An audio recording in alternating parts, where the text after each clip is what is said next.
çok güzel ve yorucu bir seçim sürecini geride bıraktık. Dün itibariyle seçim sonuçlarının takibi için Batman Adliyesi'ndeydik.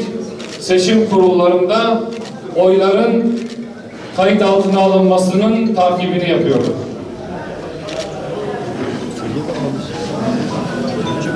Bugün öğle saatlerine doğru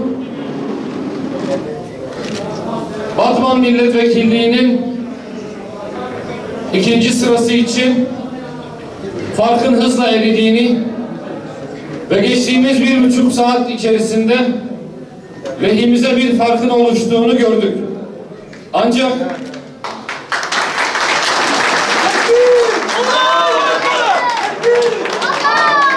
Ancak sevinmek için henüz daha erken. Resmi sonuçların açıklanmasını bekliyoruz. Adliyede hala itiraza tabi sandıklar var. Ama geriden gelip farkı kapatıp şimdi yavaş yavaş arayı açan bizler inşallah ümit ediyoruz ki netice lehimize sonuçlanacak. Ama yine de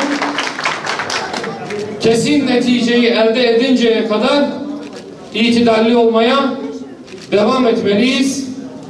İtidalli olacağız. İlerleyen saatlerde artık kesin bir neticeyi elde ettiğimizde hep birlikte bunu güzel bir şekilde, vakur bir şekilde, bize yakışacak bir şekilde kutlayacağız inşallah.